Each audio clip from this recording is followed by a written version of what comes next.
বন্ধুরা, আমি রেসিপি রান্না করছি। তো আজকের রেসিপিতে আমি ডাল, ছোলা, বুট আর ডাল দিয়ে খিচুড়ি রান্না করেছি আলু দিয়ে।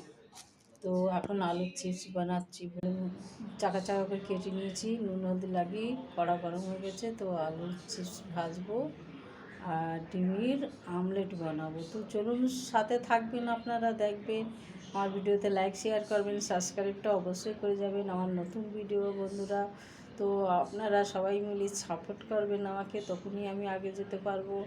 তো প্লিজ প্লিজ বন্ধুরা, আমার ভিডিওতে সাপোর্ট করবেন আপনারা সবাই, আর দেখতে থাকবেন আর ভালো ভালো একটু কমেন্ট লিখে যাবেন।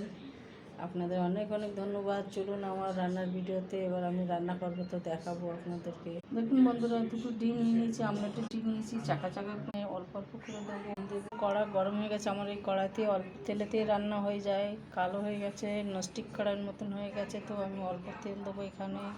আর এই কড়াইতে আমার অল্প তেলেই রান্না হয়ে যায়। নতুন কড়াই হলে অনেক তেল লাগে।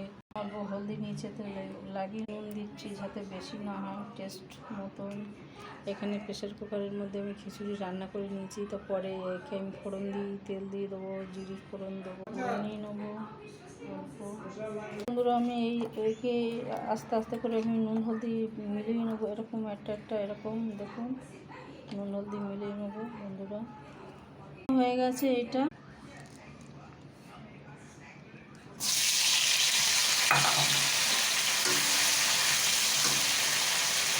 দ্বিতীয় এবার একটা করে এগুলো হতে থাকে। আলুর চিপস এখানে হয়ে গেছে আমার।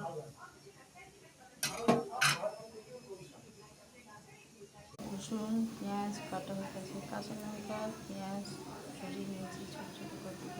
হাই বন্ধুরা, এতটা চিপস আলুর ভাজা হয়ে গেছে, আপনারা দেখতে পাচ্ছেন। এই যে আলুর চিপস এতটা ভেজে নিয়েছি আমি। এখানে ডিমের আমলেট হবে, একটা ডিম ভেঙে বাচ্চা খাবে, তো ঝাল দেয়নি, আর যেটা ঝাল হবে সেটা এখানে আছে। আর এখানে আর একটা আরও চিপস হচ্ছে। আর এখানে খিচুড়ি রান্না হয়েছে, এটা ফোড়ন দিয়ে দেবো, বাস রান্না কমপ্লিট হয়ে যাবে বন্ধুরা। এই ভিডিওটা দেখে নিন। এই আলুগুলো আমি উল্টে দিয়েছি একটা একটা করে। এটা নতুন আলু, তো এই জন্য পুরোনো আলু হলেই তাড়াতাড়ি হয়ে যায়, নতুন আলু হয়তো একটু দেরি হয় বন্ধুরা। তো আপনারা দেখুন আমার রান্নার ভিডিও। এরকম একটা একটা করে উল্টে দিচ্ছি, এই যে দেখুন, এটা লাল লাল করে ভাজতে হবে। তো আপনাদের ভিডিও দেখার জন্য ধন্যবাদ বন্ধুরা।